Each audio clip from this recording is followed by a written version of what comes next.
Hi guys, welcome back to Past Middle School ELA.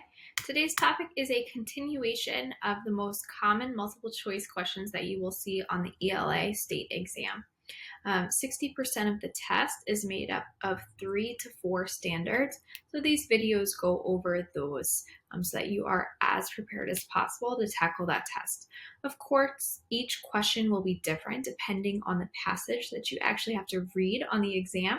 However, all of the questions are worded pretty much the same, just with slight changes based on the passage. So the more comfortable you are with the wording of the questions, the more confident you will feel on the day of the test.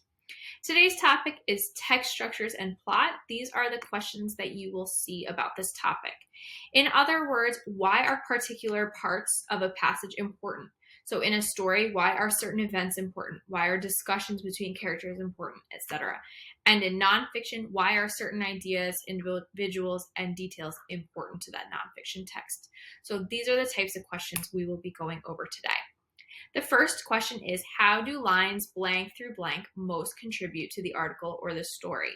So, of course, you just fill in the blank. How do lines 15 through 20 most contribute? Okay. So I would always box out those lines and I would go back to them right away in the text. I would also box out contribute. Contribute means add to. So why is it important that these lines are there? You have to start thinking about what is the article or the story mainly about first. Then look at the lines. What did these lines in particular add to that story? Up next, how does the section blank relate to the section blank? So I filled that in to give a little bit of an example. How does the section lightning strikes relate to the section lightning safety? So of course, you would really want to box out and focus in on each of those sections. Go back to them, read about what each one is about, maybe do a main idea gist next to each one, and figure out how are they connected. That's what related to means. Next, how do lines blank through blank help develop the plot of the passage? A lot of similar questions here, so of course you would want to zoom in on those lines and read them again in the passage, and then think about the plot. So of course the plot is the order of events in the story. Most plots build in suspense and then fall down after they reach the turning point. So how did those lines work into all of that? And as a reminder, develop means to grow or to show. So how does these lines develop the plot? How do these lines help the plot unfold? How do these lines help show the reader the plot? Read the sentence from lines blank through blank. The author most likely includes this description of blank in order to. So, in order to is why in this case. Why did the author include these lines? Why did the author put this there? The author could choose anything in the world to write. Why did they choose this? So then, of course, you have your two-step process here. What is the passage mainly about? Or what is the story about? Then how did those lines add to that?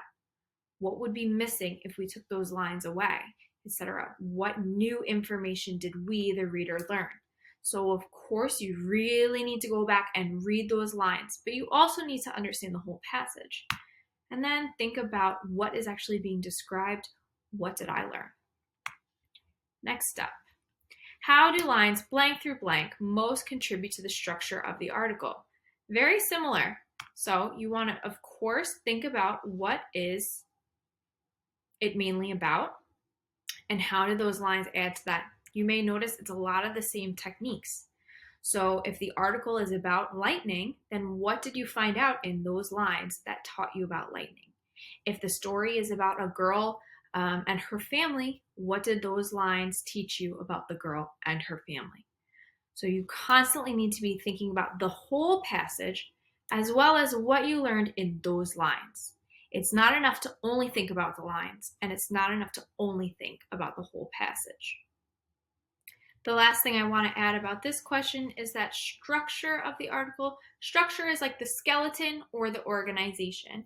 For example, in an essay, the structure is introduction, body, body, body, conclusion.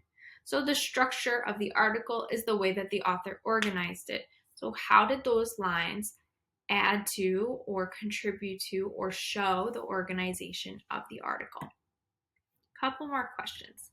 In line blank, what does blank help the reader understand? Essentially, again, same thought process. What is the passage about?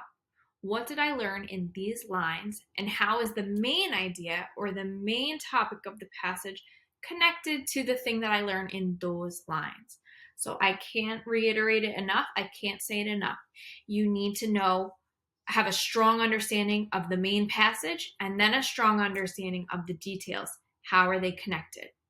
Again, imagine if you didn't have those lines, if you didn't have that part of the passage. What information would you be missing?